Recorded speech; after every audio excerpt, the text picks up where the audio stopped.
خدا کے لیے عنایا بس بھی کرو. تمہاری یہ پہیلیوں اور خوشی سے پاگل ہوتا انداز مجھے وحشت میں مبتلا کر رہا ہے. آخر ایسی کون سی خوشخبری ہے جس کے لیے تم نے مجھے کالج سے آتے ہی کھانا تو دور ایک گلاس پانی تک پینے نہیں دیا اور سیدھا یہاں گھسیٹ لائے. نورافشاں نے بے بسی سے اپنی دوست کو دیکھتے ہوئے کہا جو کچن کے کاؤنٹر پر رکھے مٹھائی کے ڈبے کو کھولتے ہوئے خوشی سے ناچ رہی تھی. اس کی جلد بازی اور بےتابی دیدنی تھی. عنایہ نے گلاب جامن کا ایک ٹکڑا اٹھایا اور نورافشاں کے منہ کی طرف بڑھاتے ہوئے بولی، ارے میری جان، یہ خبر ہی ایسی ہے کہ تم کھانا پینا تو کیا سب کچھ ہی بھول جاؤ گی. پہلے منہ میٹھا کرو پھر بتاتی ہوں. نورافشاں نے جھنجھلا کر اس کا ہاتھ پرے کیا. عنایہ مذاق مت کرو، میرا دل ڈوب رہا ہے. کیا تمہیں کوئی لاٹری نکل آئی ہے یا یونیورسٹی میں ٹاپ کر لیا ہے؟ عنایہ نے ایک فلک شگاف قہقہ لگایا. لاٹری تو اس خوشخبری کے سامنے کچھ بھی نہیں ہے، اور یونیورسٹی ٹاپ کرنے سے مجھے کیا ملنا ہے؟ یہ خوشی تو ہماری دوستی کو ایک نئے اور لازوال رشتے میں باندھنے والی ہے. نورافشاں نے حیرت سے آنکھیں سکیڑے. ہماری دوستی؟ نیا رشتہ؟ کیا مطلب ہے تمہارا؟ صاف صاف کیوں نہیں بتاتی؟ اس کا لہجہ اب تشویش سے بھرا ہوا تھا. عنایہ نے گہرا سانس لیا. اس کی آنکھوں میں ایک خاص چمک تھی. بابا انکل سے تمہارا ہاتھ مانگنے کی بات کر رہے ہیں میرے لالا کے لیے. یہ جملہ کسی بم کی طرح نورافشاں کے سر پر گرا تھا. ایک لمحے کے لیے اسے لگا جیسے اس کے کان بج رہے ہیں اور کچن کی دیواریں اس پر گر رہی ہیں. اس کے چہرے کا رنگ فق ہو گیا اور آنکھوں میں شدید بے یقینی اور خوف کی لہر دوڑ گئی. کیا کہا تم نے؟ کس کے لیے؟ اس نے کانپتی آواز میں پوچھا. سارم لالا کے لیے. اور کس کے لیے؟ میرا ایک ہی تو بھائی ہے، عنایہ نے چہکتے ہوئے جواب دیا. وہ نورافشاں کے چہرے پر آئے طوفان سے بالکل بے خبر تھی. عنایہ یہ خوشخبری نہیں، یہ ایک جہنم سے نکل کر دوسرے جہنم میں چھلانگ لگانے کا اعلان ہے. اس کی آواز بلند ہو گئی تھی. عنایہ کا مسکراتا چہرہ ایک دم بھج گیا. یہ تم کیا کہہ رہی ہو نورافشاں؟ جہنم کیسا؟ میرے بھائی میں کیا کمی ہے؟ کمی؟ نورافشاں نے ہذیانی انداز میں ہنستے ہوئے کہا، کمی نہیں، پوچھو خوبی کیا ہے اس میں؟ وہ تمہارا بھائی ہے، وہ سارم. اس کی آنکھوں میں دیکھا ہے کبھی تم نے؟ ایسا لگتا ہے جیسے ابھی زندہ نکل جائے گا. دنیا جہان کی اکڑ اور غرور اس کی ذات میں بھرا ہوا ہے. میرے دادا جان کبھی اس رشتے کے لیے ہاں نہیں کریں گے. انہیں جاگیردارانہ طبیعت والے لوگ سخت ناپسند ہے. اور تمہارا بھائی تو ہے ہی پیدائشی ہٹلر. رہا ساری عمر باہر ہے، لیکن مزاج دیکھو تو کسی نواب سے کم نہیں ہے. بس کرو نورافشاں، بس کرو. عنایہ کی آنکھوں میں آنسو آ گئے. لالا ایسے نہیں ہے، وہ بس ذرا سنجیدہ طبیعت کی ہے. اور دادا جان تو حیدر بابا کو اپنے بیٹوں کی طرح مانتے ہیں. وہ بھلا کیوں انکار کریں گے؟ تم دیکھنا وہ جھٹ سے ہاں کر دیں گے. کبھی نہیں. نورافشاں نے اپنے دادا کے انداز کی نقل اتارتے ہوئے کہا. وہ صاف کہیں گے ہمیں یہ رشتہ منظور نہیں. اس لڑکے کو یہاں کے طور طریقے ہی نہیں آتے. ہر کسی سے آنکھوں میں آنکھیں ڈال کر بات کرتا ہے. بڑوں کا لحاظ نہیں ہے اس میں. وہ اپنے دادا کے لہجے میں بات کرتے ہوئے لاؤنج کی طرف بڑھ رہی تھی اور عنایہ اسے منانے کے لیے اس کے پیچھے پیچھے جا رہی تھی. ایسی بات نہیں ہے، لالا سب کا احترام کرتے ہیں، تم انہیں غلط سمجھ رہی ہو. وہ دونوں بحث کرتی ہوئی جیسے ہی کچن سے نکل کر لاؤنج کے دروازے پر پہنچی. نورافشاں کے الفاظ تو اس کے حلق میں دم توڑ گئے، کیونکہ سامنے صوفے سے اٹھ کر کھڑا وجود کوئی اور نہیں بلکہ سارم خود تھا. اس نے کب گھر میں قدم رکھا انہیں اندازہ ہی نہیں ہوا. سارم کے ہاتھ میں پکڑا پانی کا گلاس میز پر ایک جھٹکے سے رکھا گیا اور اس کی سرد سپاٹ اور گہری نظریں سیدھا نورافشاں کے چہرے پر گڑی ہوئی تھی.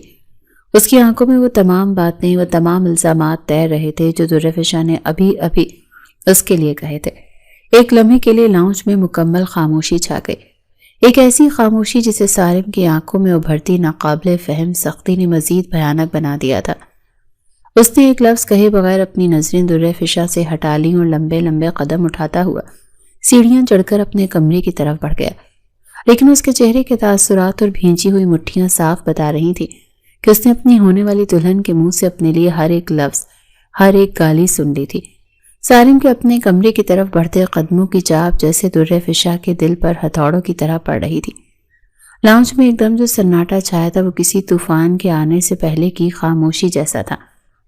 عنایہ نے خوفزدہ نظروں سے پہلے اوپر جاتی ہوئی سیڑھیوں کو اور پھر نورافشاں کے اسپاٹ چہرے کو دیکھا تم نے، میں کہہ رہی تھی نا لالا نے سب سن لیا ہے. اس کی آواز میں کپکپاہٹ تھی. اب کیا ہوگا نورافشاں؟ وہ بابا سے کیا کہیں گے؟ نورافشاں نے ایک جھٹکے سے خود کو سنبھالا، حالانکہ اندر سے اس کا دل بری طرح سے دھڑک رہا تھا. اس نے لاپرواہی کا خول چڑھاتے ہوئے کہا، سن لیا تو سن لیا. اب اس میں ایسی کون سی قیامت آ گئی؟ جو سچ تھا وہی کہا ہے میں نے، اور تم یہ خوش فہمی چھوڑ دو کہ تمہارے بھائی کے لیے میں اپنی زندگی برباد کروں گی۔ اس کا لہجہ سخت تھا، لیکن آنکھوں میں ایک انجانا سا خوف تیر رہا تھا۔ میں جا رہی ہوں گھر، یہ کہتے ہوئے وہ عنایہ کے مزید کچھ کہنے کے انتظار کیے بغیر غصے سے قدم مارتی باہر نکل گئی۔ عنایہ اسے پیچھے سے آوازیں دیتی رہ گئی، لیکن وہ ایک پل کو بھی نہ رکی۔ اپنے گھر میں داخل ہو کر وہ سیدھا اپنے کمرے میں آئی اور دروازہ زور سے بند کر لیا۔ اس کا سارا غصہ، ساری بہادری عنایہ کے گھر پر ہی رہ گئی تھی۔ یہاں اپنے کمرے کی تنہائی میں اسے سارم کی وہ برفانی نگاہیں یاد آ کر جھنجھوڑ رہی تھیں۔ وہ بے چینی سے کمرے میں ٹہلنے لگی، اس کا دماغ معاف ہو رہا تھا۔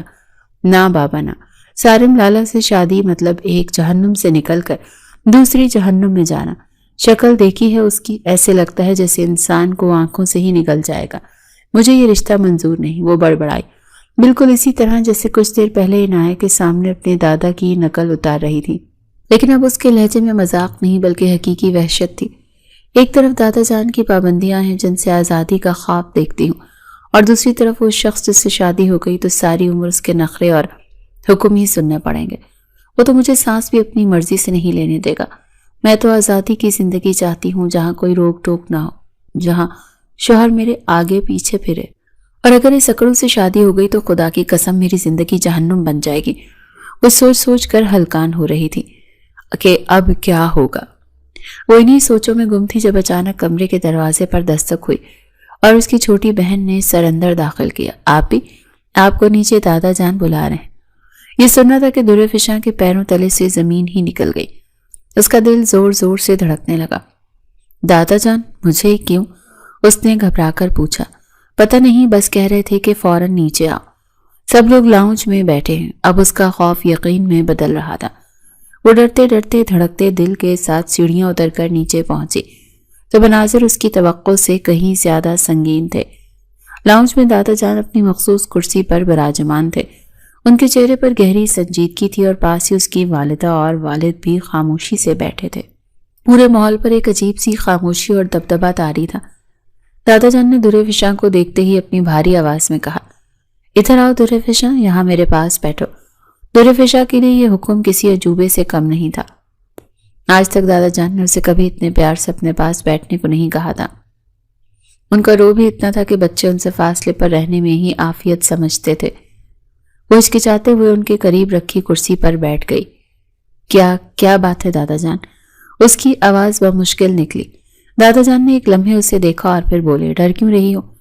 اتنا بھی سخت نہیں ہوں میں۔ یہ زمانہ اور اس کے حالات دیکھ کر تم لوگوں پر کچھ پابندیاں لگاتا ہوں، لیکن جب تم اپنے گھر کی ہو جاؤ گی تو میری طرف سے آزاد ہو، پھر تم جانو اور تمہارا شوہر۔ درِ فشاں نے حیرت سے ان کی طرف دیکھا۔ آج دادا جان کو کیا ہو گیا تھا؟ وہ ایسی باتیں کیوں کر رہے تھے؟ وہ دل ہی دل میں دعا مانگ رہی تھی کہ اللہ خیر کرے۔ تبھی دادا جان نے اصل دھمکایا، کل تم اپنی ماں کے ساتھ بازار جا کر اپنی پسند کی کچھ ضروری چیزیں لے لینا۔ لیکن کیوں دادا جان؟ اس نے بے ساختہ پوچھا۔ کیونکہ میں نے تمہارا اور سالم کا نکاح اس ہفتے رکھا ہے۔ یہ الفاظ نہیں تھے، بجلی کا کڑاکا تھا جو سیدھا اس کے وجود پر گرا تھا۔ اس کا منہ کھلے کا کھلا رہ گیا اور آنکھوں میں آنسوں کا سمندر امڈ آیا۔ کیا میرا نکاح سالم لالا سے؟ دادا جان وہ مجھ سے عمر میں 7 سال بڑے ہیں۔ اس نے ایک کمزور سی دلیل دینے کی کوشش کی۔ یہ ہم بڑوں کا فیصلہ ہے اور تم جانتی ہو کہ یہاں شادی کے فیصلے بڑے ہی کرتے ہیں۔ دادا جان کا لہجہ اٹل تھا۔ دیکھا نہیں اپنی پھوپھیوں کو؟ میں نے ہی ان کی شادیاں کی تھی اور آج خوشی سے اپنے گھروں میں آباد ہیں۔ جب بچے خود فیصلے کرتے ہیں تو رشتے ناکام ہی ہوتے ہیں۔ مگر دادا جان، وہ روتے ہوئے کچھ اور کہنا چاہتی تھی کہ دادا جان نے ایک گھورتی ہوئی نظر اس پر ڈالی۔ بس ہم نے کہہ دیا نا، یہ ہمارا حکم ہے۔ ابھی صرف نکاح ہو رہا ہے، رخصتی بعد میں کریں گے اور اس پر مزید کوئی بحث نہیں ہوگی۔ دادا جان کا حکم پتھر پر لکیر تھا۔ درِ فشاں جانتی تھی کہ ان سے بغاوت پورے گھر سے بغاوت ہے۔ وہ جس بات کو مذاق آمیز سوچ کر کانپ جاتی تھی، اب وہ ایک خوفناک حقیقت بن کر اس کے سامنے کھڑی تھی۔ وہ روتی ہوئی وہاں سے اٹھی اور اپنے کمرے کی طرف بھاگ گئی۔ کمرے میں آ کر درِ فشاں نے خود کو بستر پر گرا دیا اور تکیے میں منہ چھپا کر پھوٹ پھوٹ کر رونے لگی۔ اس کا دل، اس کا دماغ، سب کچھ پھٹنے کو تھا۔ وہ جس شخص کے نام سے بھی نفرت کرتی تھی، جس کے وجود سے خوف کھاتی تھی، اب وہی شخص اس کا شوہر بننے جا رہا تھا۔ یہ خیال ہی اس کی روح کو زخمی کر دینے کے لیے کافی تھا۔ نہیں، میں ایسا نہیں ہونے دوں گی۔ میں کسی صورت اس شخص سے شادی نہیں کروں گی۔ آنسوں کے درمیان اس نے خود سے عہد کیا۔ اسے لگا جیسے ساری دنیا اس کے خلاف ہو گئی ہے، کوئی بھی اس کی بات سننے یا سمجھنے کو تیار نہیں تھا۔ دادا جان کا حکم، والدین کی خاموش رضامندی، اور اب اس کی زندگی کا فیصلہ سنایا جا چکا تھا۔ اچانک اس کے ذہن میں ایک خیال کوندا، ایک آخری امید۔ اس نے آنسو پہنچی اور اٹھ بیٹھی۔ اگر وہ شخص خود ہی انکار کر دے تو، اگر سالم خود کہہ دے کہ اسے یہ نکاح منظور نہیں، تو دادا جان بھی کچھ نہیں کر پائیں گے۔ اسی خیال کے آتے ہی اس نے فون اٹھایا اور سالم کا نمبر ملایا۔ گھنٹی جا رہی تھی لیکن فون نہیں اٹھایا گیا۔ اس کے اندر کا غصہ اور بے بسی کئی گنا بڑھ گئی۔ اس نے جھنجھلا کر فون بستر پر دے پٹکا، لیکن پھر ہمت ہارنے کے بجائے دوبارہ فون اٹھایا اور نمبر ڈائل کیا۔ اس بار دوسری ہی گھنٹی پر فون اٹھا لیا گیا۔ دوسری طرف سے وہی گہری گرجدار اور سنجیدہ آواز سنائی دی، ہیلو، سالم اسپیکنگ۔ اس کے لہجے میں کوئی تاثر نہیں تھا، جیسے وہ جانتا ہی نہ ہو کہ کال کس کی ہے۔ در فشاں کا خون کھول اٹھا، کیا آپ بہرے ہیں؟ آپ کو سنائی نہیں دیتا کہ میں آپ سے بات نہیں کرنا چاہتی، آپ سے نکاح نہیں کرنا چاہتی؟ وہ ایک ہی سانس میں چلا کر بولی۔ دوسری طرف چند لمحوں کی خاموشی چھائی رہی، پھر سالم کی آواز آئی، کوئی کام تھا در فشاں؟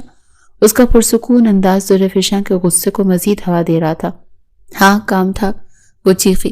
آپ اپنے گھر والوں سے کہہ دیں کہ آپ کو یہ رشتہ منظور نہیں، مجھے آپ سے نکاح نہیں کرنا، سمجھے آپ؟ لیکن تمہیں یہ کس نے کہہ دیا کہ میں انکار کرنے والا ہوں؟ سالم کا جواب پہلے سے بھی زیادہ پرسکون تھا۔ میں کہہ رہی ہوں نا، میں آپ کے ساتھ اس نکاح کے لیے راضی نہیں ہوں، میری زندگی کا سوال ہے، لیکن میں راضی ہوں، سالم نے دو ٹوک انداز میں کہا، اسی لیے میں انکار نہیں کروں گا۔ یہ جواب سن کر در فشاں کے تن بدن میں آگ لگ گئی۔ اس کی آخری امید بھی دم توڑ رہی تھی۔ تو دیکھتی ہوں میں بھی کیسے آپ مجھ سے نکاح کرتے ہیں۔ اتنی بات کہتے ہی اس نے غصے سے فون کاٹ دیا، جبکہ دوسری طرف فون کٹنے کے بعد سالم کے سنجیدہ چہرے پر ایک ہلکی سی تقریباً نہ دکھائی دینے والی مسکراہٹ ابھری تھی۔ وہ جانتا تھا در فشاں اس سے کیوں بھاگتی ہے۔ وہ اس کے سخت رویے اور سنجیدہ طبیعت کو غرور اور اکڑ سمجھتی تھی۔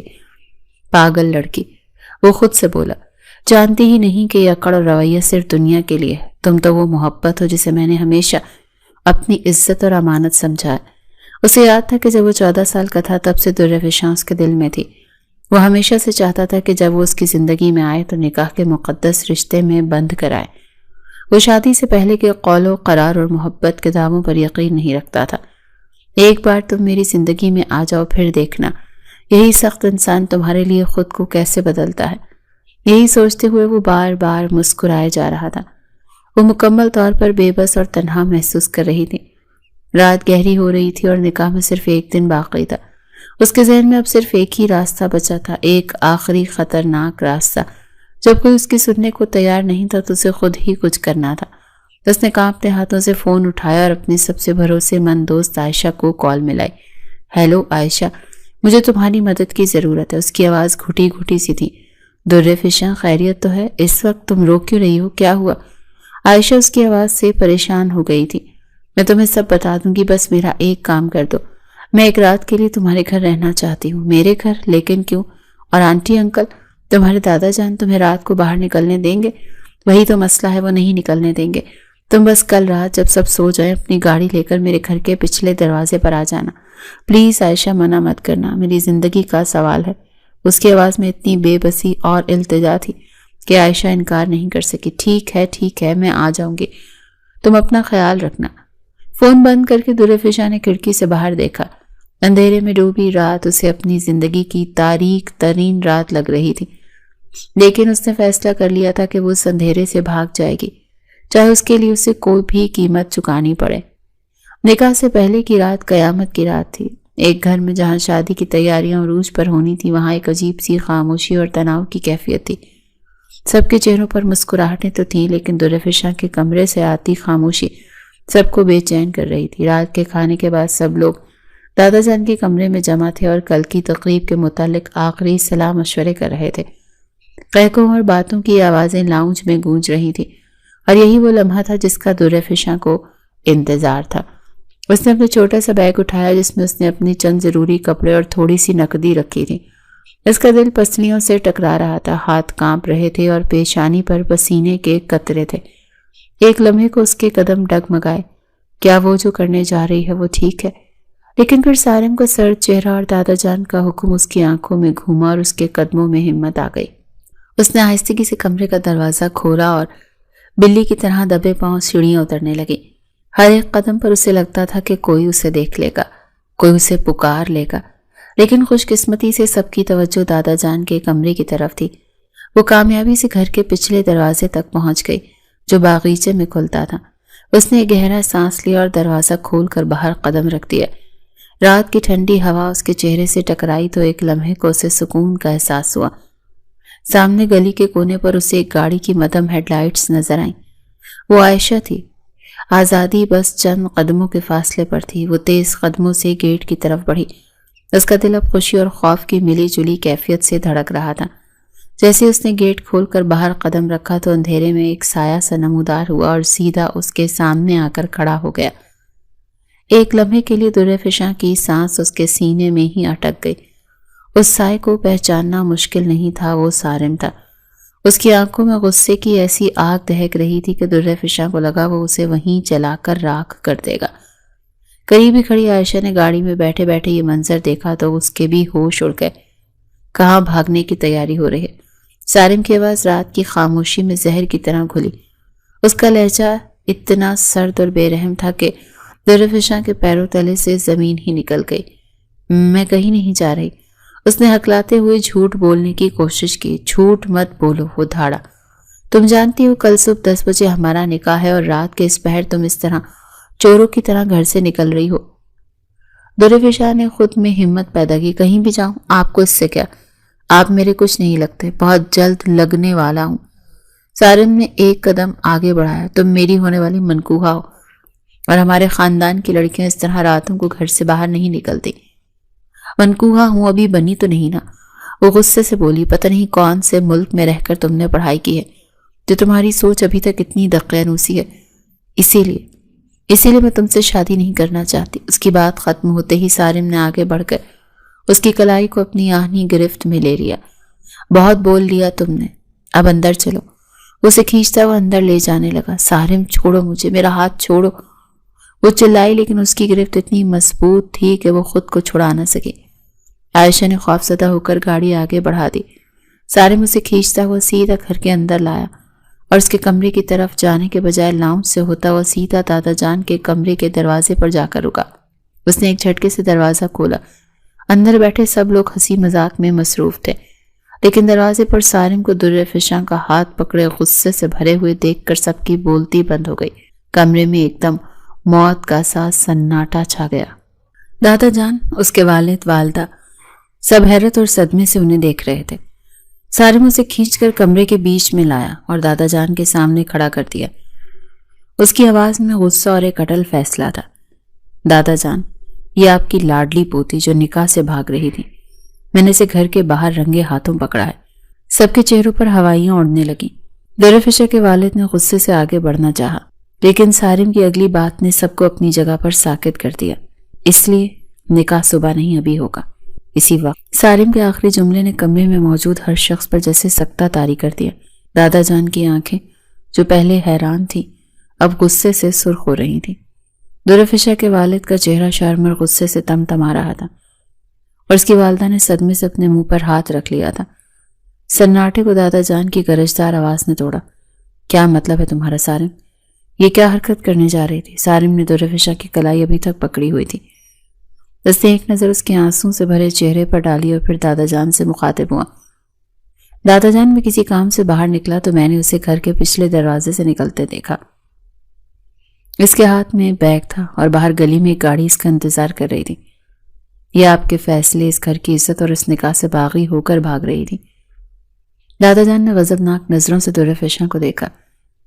بیٹا سارم ٹھیک کہہ رہا ہے۔ درِ فشاں کی زبان جیسے تالو سے چپک گئی تھی۔ وہ روتے ہوئے بمشکل بول پائی۔ دادا جان، وہ میں اپنی دوست کے ساتھ بس۔ اس کی بات ادھوری رہ گئی اجازت کے بغیر۔ دادا جان دھاڑے۔ رات کے اس پہر، اپنی شادی سے ایک رات پہلے تم چوروں کی طرح گھر سے نکل رہی تھی، وہ بھی بغیر کسی کو بتائے۔ شاید سارم کا فیصلہ بالکل ٹھیک ہے، تمہارا نکاح تو ابھی ہی ہو جانا چاہیے۔ یہ سننا تھا کہ درِ فشاں کے والد جو اب تک ضبط کیے کھڑے تھے، ان کا پیمانہ لبریز ہو گیا۔ وہ غصے سے آگے بڑھے اور سب کے سامنے ایک زوردار تھپڑ در فشاں کے منہ پر رسید کیا۔ تمہیں ذرا سا احساس نہیں ہے کہ تمہاری اس حرکت کی وجہ سے ہماری عزت خاک میں مل جاتی؟ کل جب مہمان آتے تو ہم لوگ کیا منہ دکھاتے؟ وہ غصے سے کانپ رہے تھے۔ ہماری پگڑی اچھالنے کا ارادہ تھا تمہارا؟ در فشاں کے لیے وہ لمحہ قیامت سے کم نہیں تھا۔ جسمانی تکلیف سے زیادہ اسے اپنے باپ کی نظروں میں اپنے لیے حقارت دیکھ کر تکلیف ہوئی۔ دادا جان نے اس کی ماں کو حکم دیا، اسے اس کے کمرے میں لے جاؤ اور صبح تک نظروں سے اچھل مت ہونے دینا۔ اس کی ماں اسے سہارا دے کر کمرے میں لے آئی۔ وہ پوری رات آنسو بہاتی رہی۔ یہ کیسی سزا ہے جو اسے مل رہی ہے، صرف اس کے لیے کہ وہ اپنی مرضی سے جینا چاہتی ہے۔ صبح کسی جشن کا پیغام لے کر نہیں آئی تھی، بلکہ ایک جبری فیصلے کی تکمیل کا وقت لائی تھی۔ اس کی ماں جب نکاح کا جوڑا لے کر کمرے میں داخل ہوئی تو در فشاں نے جو بستر پر نڈھال پڑی تھی نفرت سے منہ پھیر لیا۔ اس کی ماں کچھ کہانی چاہتی تھی پر جانتی تھی بیٹی نہیں سمجھے گی۔ اسے خاموشی سے تیار کر دیا گیا۔ وہ ایک خوبصورت گڑیا لگ رہی تھی، لیکن ایسی گڑیا جس کی آنکھیں ویران اور روح زخمی تھی۔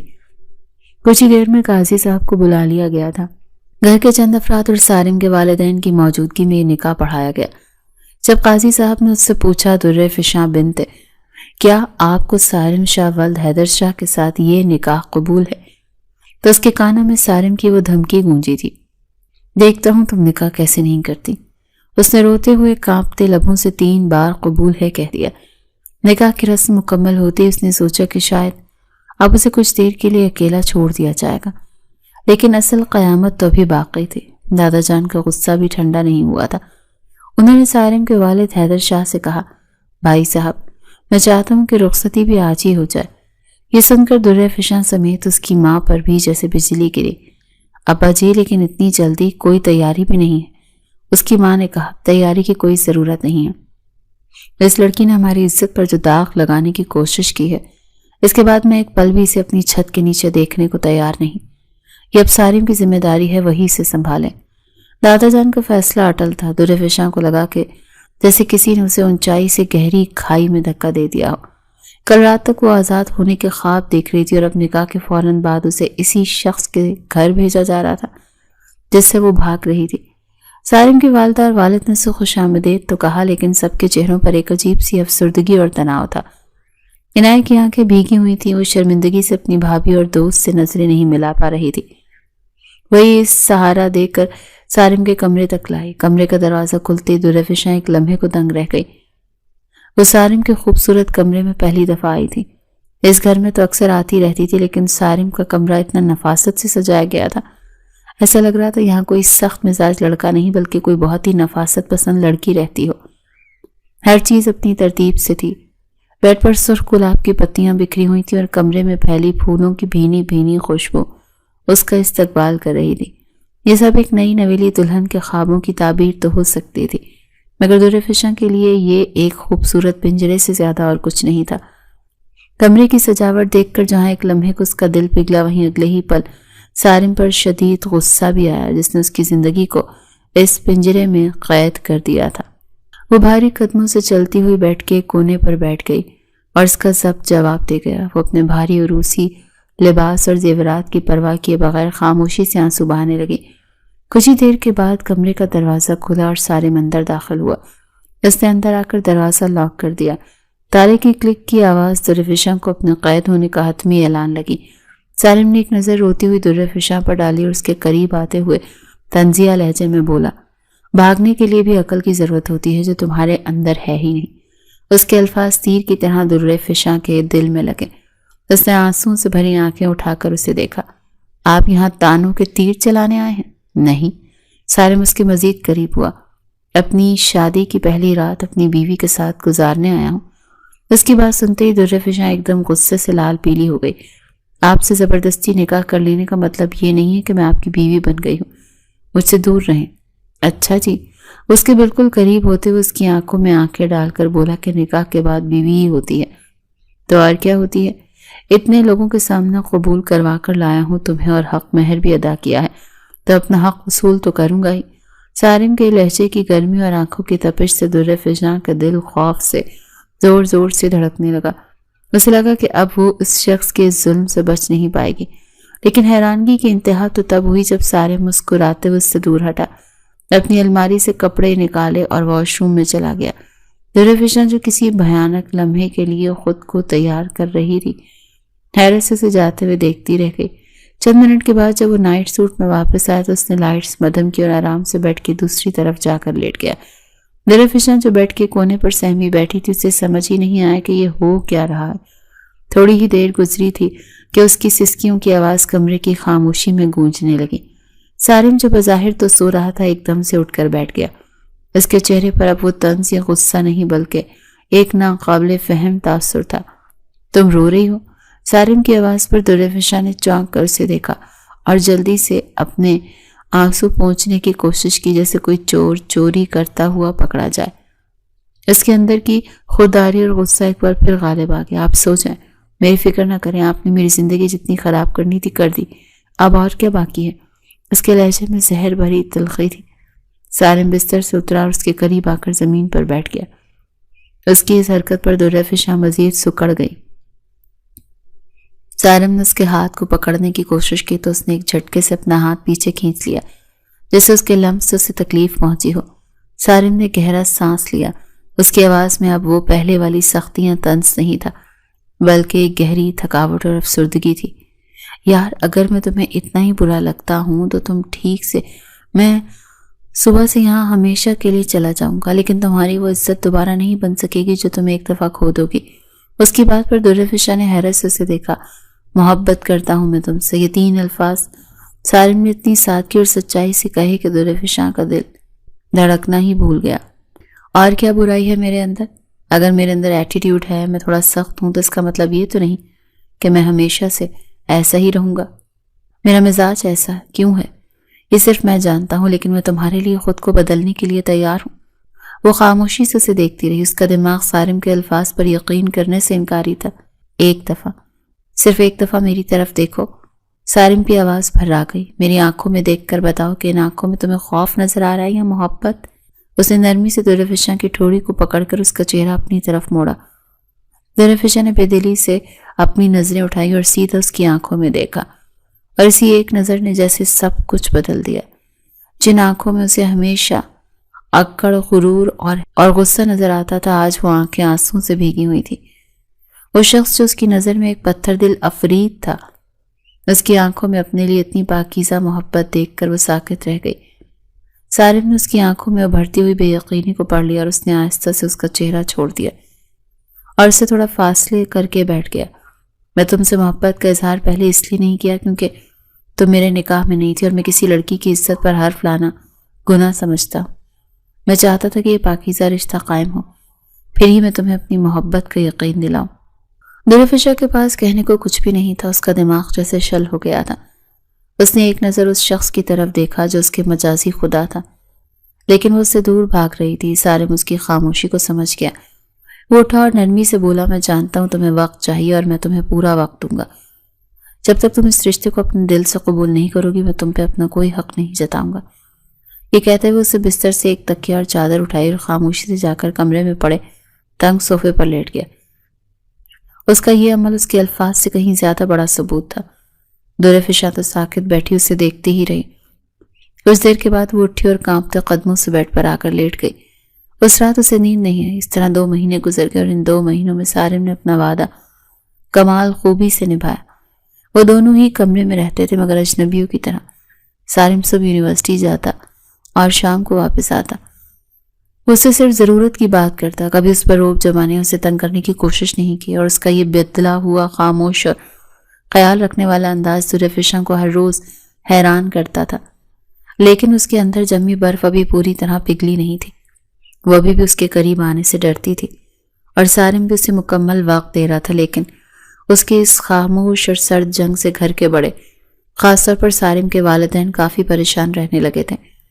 انہیں لگتا تھا ان دونوں کے درمیان کچھ بھی ٹھیک نہیں۔ 2 مہینے کا عرصہ بیت گیا، لیکن باہر کی دنیا کے لیے سارم اور درفشاں ایک شادی شدہ جوڑا تھے، لیکن کمرے کی 4 دیواری کے اندر وہ 2 اجنبی تھے جنہوں نے اپنے درمیان ایک نادیدہ دیوار کھڑی کر رکھی تھی۔ سارم نے اپنی کہی ہر بات کا مان رکھا تھا۔ اس نے کبھی بھی درفشاں کو اس کی مرضی کے بغیر چھونے کی کوشش نہیں کی تھی۔ لیکن اس کی خاموش پرواہ کرنے والی محبت ہر لمحہ درفشاں کو احساس دلاتی تھی کہ وہ کتنی غلط تھی۔ اس کے لیے ناشتہ بنا کر رکھتی، اس کے کپڑے استری کرتی، لیکن بات صرف ضرورت تک ہی محدود تھی۔ اس کے دل میں جمی برف اب پگھلنے لگی تھی، مگر انا اور ماضی کی تلخی اسے کوئی پہل کرنے سے روکے ہوئے تھی۔ ان دونوں کے اس رشتے کی آنچ اب گھر کے بڑوں تک بھی پہنچ رہی تھی۔ سارم کے والد حیدر شاہ ایک شفیق اور معاملہ فہم انسان تھے۔ وہ اپنے بیٹے کے چہرے پر چھائی مستقل افسردگی اور بہو کی آنکھوں میں ویرانی دیکھ کر سخت پریشان تھے۔ ایک رات کھانے کے بعد انہوں نے سارم کو اپنے ساتھ باغیچے میں چلنے کو کہا۔ بیٹا سب خیریت تو ہے؟ انہوں نے بات کا آغاز کیا اور سارم نے آسمان پر چمکتے چاند کو دیکھتے ہوئے کہا، جی بابا سب ٹھیک ہے۔ مجھ سے جھوٹ مت بولو سارم۔ حیدر شاہ کا لہجہ نرم مگر مضبوط تھا۔ میں تمہارا باپ ہوں، تمہاری آنکھیں پڑھ سکتا ہوں۔ تمہارے اور درفشاں کے درمیان کچھ بھی ٹھیک نہیں۔ 2 مہینے ہو گئے ہیں تم لوگوں کی شادی کو، لیکن تم دونوں ایسے رہتے ہو جیسے ایک چھت کے نیچے رہنے والے 2 اجنبی۔ کیا بات ہے؟ اس نے ابھی تک اس رشتے کو قبول نہیں کیا؟ سارم ایک لمحے کو خاموش رہا۔ وہ اپنے باپ سے کچھ نہیں چھپانا چاہتا تھا، لیکن وہ درفشاں کی عزت پر حرف بھی نہیں آنے دینا چاہتا تھا۔ بابا بس اسے تھوڑا وقت چاہیے، آپ جانتے ہیں یہ سب کتنی جلدی میں ہوا ہے، وہ بھی اتنی ذہنی طور پر تیار نہیں، لیکن آپ فکر نہ کریں، میں اسے پورا وقت دوں گا۔ وہ بہت اچھی لڑکی ہے، اس نے بات کو ٹال دیا۔ حیدر شاہ نے گہرا سانس لیا لیکن مزید کچھ نہ پوچھا۔ اگلے دن جب سارم یونیورسٹی جا چکا تو اس کی والدہ نے درفشاں کو اپنے پاس بٹھایا۔ ان کے لہجے میں ماں جیسی ممتا تھی۔ بیٹی کیا تم ہم سے خوش نہیں ہو؟ یا سارم تمہیں کچھ کہتا ہے؟ اگر کوئی بھی بات ہے تو مجھے اپنی ماں سمجھ کر بتاؤ۔ درفشاں کو ان کی محبت دیکھ کر شرمندگی کا احساس ہوا۔ ان لوگوں نے اسے بیٹیوں سے بڑھ کر عزت دی اور وہ ان کے بیٹے کے ساتھ کیا سلوک کر رہی تھی۔ اس نے نظریں جھکا لیں اور آہستہ سے بولی، نہیں آنٹی ایسی کوئی بات نہیں ہے، سارم تو بہت اچھے ہیں، انہوں نے مجھے کبھی شکایت کا موقع نہیں دیا۔ پھر یہ خاموشی کیسی ہے بیٹی؟ یہ اجنبیت کیوں؟ درفشاں کے پاس کوئی جواب نہیں تھا۔ اس نے ہمت کر کے ان کی طرف دیکھا اور ایک مدھم سی مسکراہٹ کے ساتھ کہا کہ آنٹی آپ فکر نہ کریں، انکل سے بھی کہیے گا کہ پریشان نہ ہو، جلد ہی ہم دونوں آپ کو شکایت کا موقع نہیں دیں گے۔ یہ کہتے ہوئے اس نے خود بھی پہلی بار اسے رشتے کو ایک موقع دینے کا فیصلہ کیا۔ اسی دن شام کو جب درفشاں سارم کا انتظار کر رہی تھی تو اس کے دل میں ایک عجیب سی بے چینی تھی۔ آج وہ سوچ کر بیٹھی تھی کہ جب سارم آئے گا تو اس سے ماضی کی ہر بات کی معافی مانگے گی اور اس رشتے کی ایک نئی شروعات کرے گی۔ وقت گزرتا جا رہا تھا لیکن سارم نہیں ہے، اس کا فون بھی بند جا رہا تھا۔ درفشاں کی بے چینی اب خوف میں بدل رہی تھی۔ وہ بے قراری سے کمرے میں ٹہل رہی تھی، تبھی اس کے فون کی گھنٹی بجی۔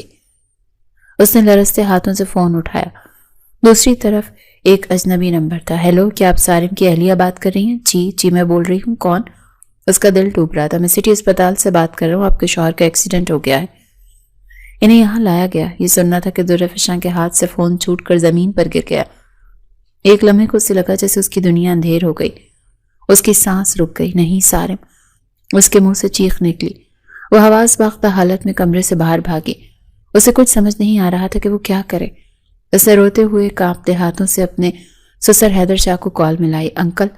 انکل وہ سارم کا ایکسیڈنٹ ہو گیا ہے۔ اس کی آواز ٹوٹ رہی تھی۔ حیدر شاہ نے اسے تسلی دی اور فوراً اسپتال پہنچنے کا کہا۔ چند ہی منٹوں میں گھر کے سب لوگ اسپتال کے لیے روانہ ہو گئے۔ گاڑی میں بیٹھی درفشاں کی آنکھوں سے آنسوں کی لڑی بندھی ہوئی تھی۔ اسپتال کا کوریڈور درفشاں کو اپنی زندگی کی طرح لمبا اور بے انتہا لگ رہا تھا۔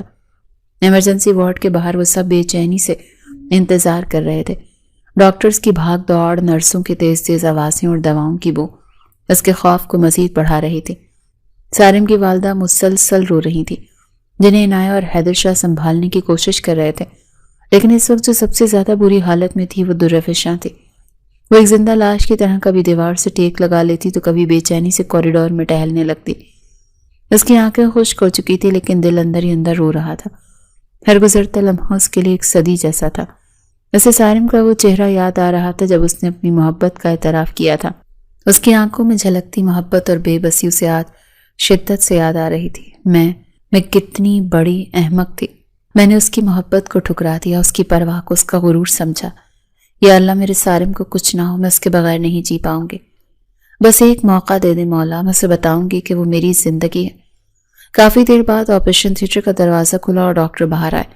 سب ان کی طرف لپ کے دیکھیے چوٹ کہہ رہی تھی، کافی خون بہہ گیا ہے، ہم نے آپریشن کر دیا ہے لیکن اگلے 24 گھنٹے بہت اہم ہیں، انہیں آئی سی یو میں شفٹ کر دیا گیا ہے، ہوش آنے تک کچھ کہا نہیں جا سکتا، بس آپ لوگ دعا کریں۔ یہ سننا تھا کہ درِ فشاں کو لگا جیسے وہ گر جائے گی۔ حیدر شاہ نے اسے سہارا دیا۔ آئی سی یو کے شیشے کے باہر سارم کا بے حس و حرکت وجود دیکھنا اس کے لیے دنیا کا سب سے مشکل کام تھا۔ وہیں زمین پر بیٹھ گئی اور شیشے سے سر ٹکا کر پھوٹ پھوٹ کر رو پڑی۔ اس کی یہ حالت دیکھ کر سب کی آنکھیں نم ہو گئی۔ پوری رات وہیں آئی سی یو کے باہر بیٹھی رہی۔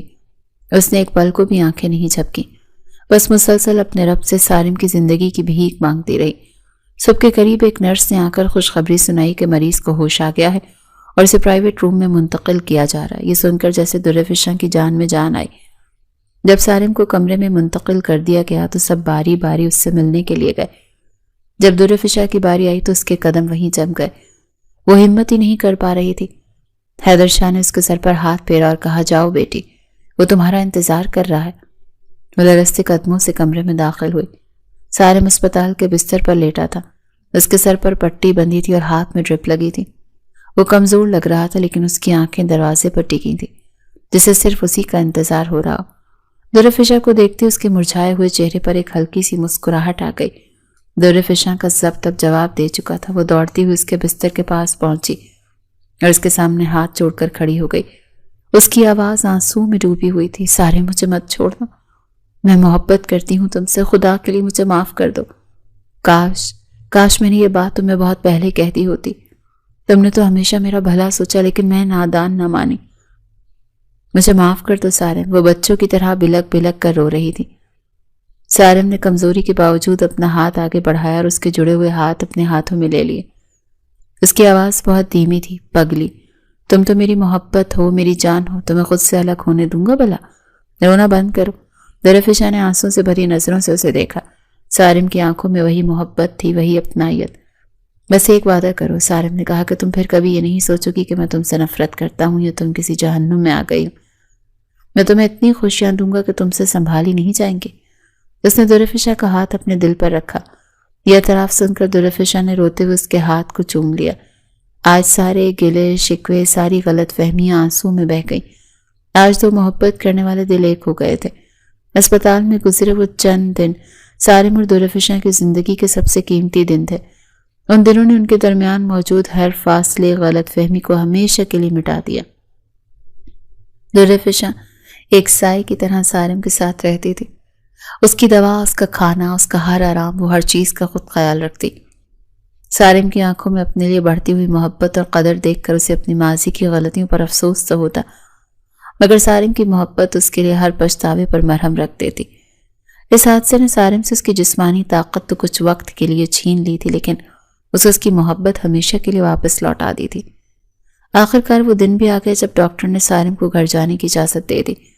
گھر میں سب اس کی واپسی پر بہت خوش تھے۔ حیدر شاہ اور ان کی اہلیہ کی آنکھوں میں اپنے بیٹے کی صحتیابی اور بہو کے بدلے ہوئے روپ کی چمک تھی۔ وہ دونوں جان چکے تھے کہ ان کے بچوں کی زندگی کی گاڑی اب محبت کی پٹری پر آ چکی ہے۔ جب وہ گھر پہنچے تو سارم گھر کی سجاوٹ دیکھ کر حیران رہ گیا۔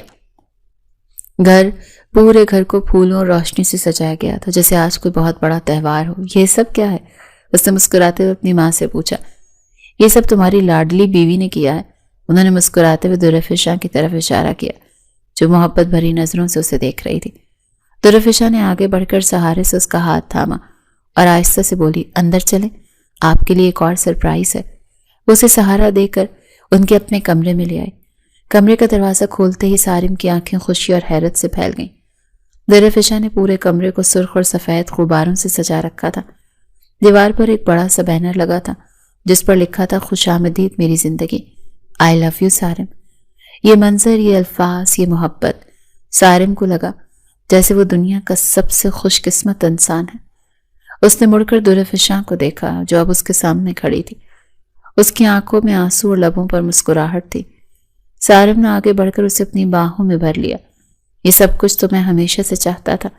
اس کی آواز بھیگ گئی، اپنی محبت کو اپنے اتنا قریب، تم نے مجھے میری زندگی لوٹا دی درِ فشاں۔ نہیں سارم، درِ فشاں نے اس کے سینے پر سر رکھتے ہوئے کہا، تم نے مجھے جینا سکھایا، تم نے مجھے محبت کا اصل مطلب سکھایا۔ سارم نے اسے خود سے الگ کیا، اس کے آنسوں کو اپنی انگلیوں سے صاف کیا اور اس کی آنکھوں میں دیکھتے ہوئے بولا، تم میرا پیار ہو، وہ بھی پہلا اور آخری پیار۔ کیا تم جانتی ہو کہ میں نے تم سے محبت کب کی تھی؟ درفشا نے نفی میں سر ہلایا۔ جب میں صرف 14 سال کا تھا اور تم ایک چھوٹی سی گڑیا کی طرح ہمارے گھر آئی تھی۔ اسی دن میں نے فیصلہ کر لیا تھا کہ اگر میری زندگی میں کوئی آئے گا تو وہ صرف تم ہوگی۔ اسی لیے میں اتنا سخت تھا، اتنا غصے والا، کیونکہ مجھے ڈر لگتا تھا کہ کہیں میں تمہیں کھو نہ دوں۔ یہ اعتراف سن کر درفشاں کی آنکھوں سے خوشی کے آنسو بہ نکلے۔ اتنی گہری اور پرانی محبت کا امین ہونے کا احساس ہی اس کے لیے کچھ الگ سا تھا۔ اس نے آگے بڑھ کر اپنے مجازی خدا کے ماتھے کو چوم لیا۔ آج ان کے درمیان کوئی جھجک، کوئی فاصلہ باقی نہ رہا۔ اس دن کے بعد ان کی محبت کی داستان زبان زد عام ہو گئی۔ سارم کو سخت رویہ اپنی بیوی کے لیے ایک حفاظتی ڈھال میں بدل گیا اور درفشاں کی ضد اور انا سارم کے لیے بے پناہ محبت اور احترام میں ڈھل گئی۔ ان دونوں کا پیار اتنا بڑھا کہ اس کے خاندان اور محلے میں ان کی مثالیں دی جانے لگیں۔ وہ ایک دوسرے کے بغیر ایک پل نہیں رہتے تھے، جہاں جاتے ایک ساتھ جاتے۔ اکڑ اور انا کی دیواروں میں قید دو دل آخر کار محبت کی سچی روشنی میں ایک ہو چکے تھے، ہمیشہ ہمیشہ کے لیے۔ انہوں نے یہ جان لیا تھا کہ رشتے ضد سے نہیں بلکہ محبت، اعتبار اور ایک دوسرے کو سمجھنے سے نبھائے جاتے ہیں۔